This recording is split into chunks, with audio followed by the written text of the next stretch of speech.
Hi అండి, అందరికీ నమస్తే. నా ఛానల్ ఎవరైనా ఫస్ట్ టైం చూసినట్లయితే లైక్ చేసి సబ్స్క్రైబ్ చేసుకోండి. ఇప్పుడు రాధమనోహరం ప్లాంట్ గురించి తెలుసుకుందాము. అసలు రాధమనోహరం తీగ నుంచి వస్తుందా లేకుంటే సీడ్స్ వల్ల వస్తాయి అనేది తెలుసుకుందాము. చూడండి, రాధమనోహరం ప్లాంట్ మనము ఫస్ట్ దీని పేరు ఏ విధంగా రాధమనోహర్ అని కూడా అంటారండి. ఇది రాధమనోహరము క్రీపర్ అండి. ఇది చెట్టు కాదు, క్రీపరు తీగలాగా ఉంటుంది. దీని అలంకరణకు మాత్రం ఉపయోగిస్తారు.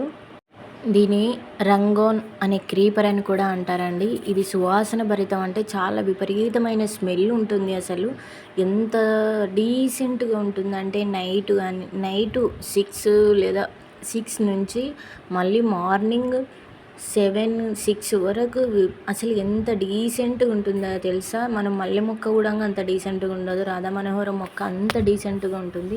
చాలా బాగుంటుంది.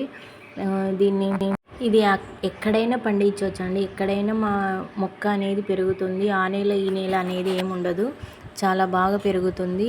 ఇది ముఖ్యంగా దీనికి సీడ్స్ వస్తున్నాయి. అసలు నేను సీడ్స్ రావు అనుకున్నాను. రాధా మనోహరం ప్లాంట్కి విత్తనాలు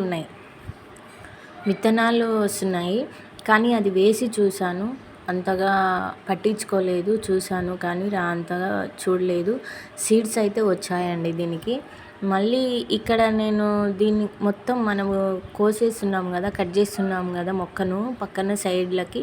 మనకు గులాబీ మొక్కకు పక్కన సైడ్కు వేరు మనం ఏడాకులు ఏ విధంగా అయితే వస్తాయో దీని కూడా అదే విధంగా. అంటే ఇవి పూలు పుయ్యని మొక్క, సైడ్కు మొక్కలు పిలకల్లాగా వస్తున్నాయి కదా, అది పువ్వులు పుయ్యని మండలు. అంటే మనం పువ్వులు పుయ్యకుండా పూసేటి ఆకులు అండి, అందుకే అవి కట్ చేస్తున్నాయి. ఇక్కడ చూడండి, మొదలు ఇక్కడ ఉంటే అక్కడ పిలకలు పెట్టాయి. అసలు వేరు వ్యవస్థ ఇక్కడ ఉంది, ఆ వేరు వ్యవస్థకు అక్కడ లాకలు వచ్చాయి. చాలా బాగా అసలు లాకలు బాగా వచ్చాయి చెట్టుకు. ఇది క్రీపరు. దీన్ని సీడ్స్ నుంచి అయినా పెంచవచ్చు, లేదా ఇది అంటు నుంచి అయితే తెలియదు నాకైతే. నేను ఫస్ట్ చూడండి, మొక్క అనేది ఎంత బాగా వచ్చిందో చూడండి. మొక్క పక్కనే పిలకలు, ఎన్ని పిలకలు వచ్చాయో కదా, చాలా బాగా వచ్చాయి పిలకలు. వీటిని మనము వేరే పార్ట్లో తీసి నాటుకోవచ్చు. ఇక్కడ ఈ పార్ట్స్ అన్నీ తీసేసి, ఈ మొక్కలు అన్నీ తీసేసి వేరే దానిలో నాటుకున్నామంటే మనకు మళ్ళీ ఇంకొక మొక్క తయారవుతుంది. చాలా బాగా వచ్చాయండి మొక్కలు. ఎంత హెల్తీగా ఉంది చూడండి. దీన్ని ఆయుర్వేదిక్లో కూడా ఉపయోగిస్తారు ఈ మొక్కని. ఎంత అలంకరణ చూడండి. మా ఇంటికి మొత్తానికి అట్రాక్షన్ అంటే ఈ రాధా మనోహరం ప్లాంటే అండి.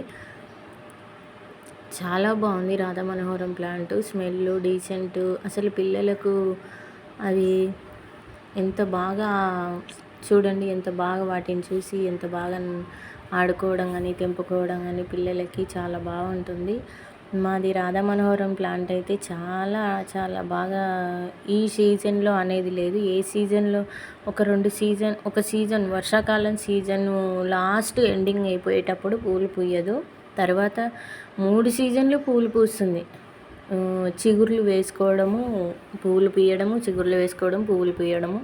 చాలా బాగుంది. నేను ఇది నాటి 3 ఇయర్స్ అవుతుంది. 3 లేదు, 2 ఇయర్స్ అవుతుంది. 1 ఇయర్ వెళ్ళి 2 ఇయర్స్ అవుతుంది. అసలు చాలా ఫాస్ట్ గ్రోత్ కూడా చాలా ఫాస్ట్ ఉంది. చెట్టు అయితే చాలా బాగుంటుందండి.